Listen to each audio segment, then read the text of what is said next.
SIR का बहुत असर पड़ेगा, माने इनको ये चाहते थे कि पूरा असर पड़े, लेकिन अभी तक जो हरकतें की हैं, आपने देखा होगा कोई प्रदेश का आज तक मुख्यमंत्री, जब मैंने बार बार कहा माँ बाप बन के, बच्चों के माँ बाप बन के, यहाँ का माई बन के, दीदी बन के, आपने देखा है आज तक किसी मुख्यमंत्री को सुप्रीम कोर्ट में खुद चली जाए?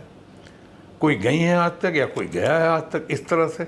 जिस तरह से अपने लोगों के, अपने हितों के लिए, अपने बच्चों के लिए, अपने परिवार, बंगाल परिवार के लिए जिस तरह से लड़ाई लड़ी है, उसमें आप देख रहे हैं कि आज मामला जो है इलेक्शन कमिश्नर के हाथ से बहुत हद तक गया। अब जुडिशियल मामला हो गया। अब लोगों के जुडिशियल अधिकारी जो है, आज अपील भी हो रही है जुडिशियल अधिकारियों के पास, जो पहले संभव नहीं था।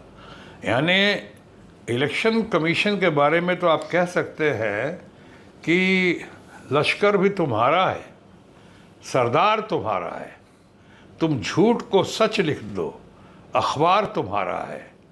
इस दौर के फरियादी चाहे तो कहाँ जाएं, कानून तुम्हारा है, सरकार तुम्हारा है। वाह, इन पंक्तियों को सार्थक किया अभी हमारे इलेक्शन कमीशन ने और भारतीय जनता पार्टी के दोस्तों ने।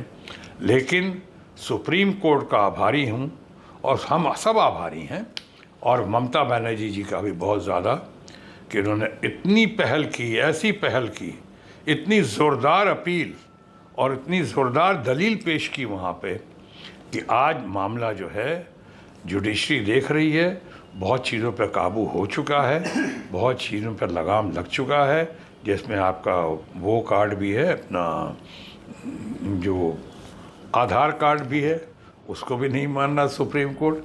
आज जो है जो डिस्क्रिपेंसीज वाले जो वोट्स हैं उनकी सुनवाई हो रही है। तो मैं समझता हूँ कि इस बार जो है न्याय होगा, और बाकी न्याय हम लोग, बंगाल की जनता और ममता जी का नेतृत्व करेगा। इस बार अन्याय नहीं होगा और अन्याय हम नहीं होने देंगे यहाँ पे। इसलिए आपको फिर से कह रहा हूँ कि क्यों पड़े हो चक्कर में, कोई नहीं है टक्कर में।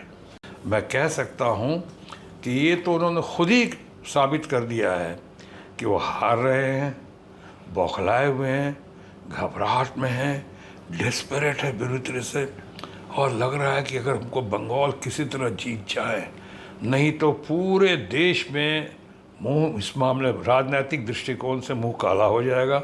हर जगह हम एक्सपोज हो जाएंगे कि सब जगह वोट चोरी किया तब हम निकले, और यहाँ पे वोट चोरी नहीं हो पाएगी। अभी भी कहता हूँ उसके बावजूद नहीं हो पाएगी, क्योंकि यहाँ पे एक तो जनता बंगाल की एकदम अलर्ट है।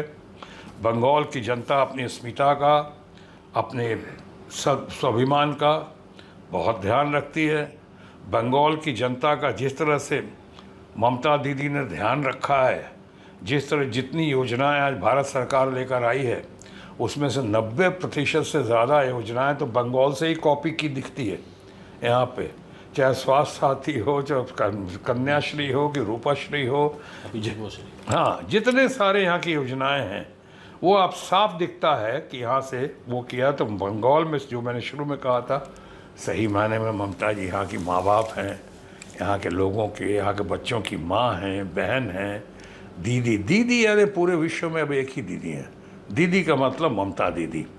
और आज वो सबको सामने लेके, सबको जिस तरह से लेकर सामने आई हैं, एकजुट करके, ये बंगाल की अस्मिता का सवाल है, ममता जी के नेतृत्व का सवाल है, ममता जी के स्वाभिमान का सवाल है, सबसे ज़्यादा बंगाल के स्वाभिमान का सवाल है। इसलिए आपके सवाल के जवाब में यही कहूँगा, जीत तो निश्चित है ममता जी की, लेकिन भारतीय जनता पार्टी, यानी यहाँ जो विपक्ष में लोग हैं या केंद्र में जो रूलिंग पार्टी में हैं, उनकी इन हरकतों ने, इस व्यवहार ने या इस दुर्व्यवहार ने फिर से उनकी जीत सुनिश्चित कर दी है ममता जी की। और उसी निश्चित जीत को सुनिश्चित करने की प्रक्रिया में हम सब सामने हैं, ममता जी के सिपाही के तौर पे, या फिर आप कह सकते हैं सिपा सालार के तौर पे। जय बांग्ला, जय हिंद।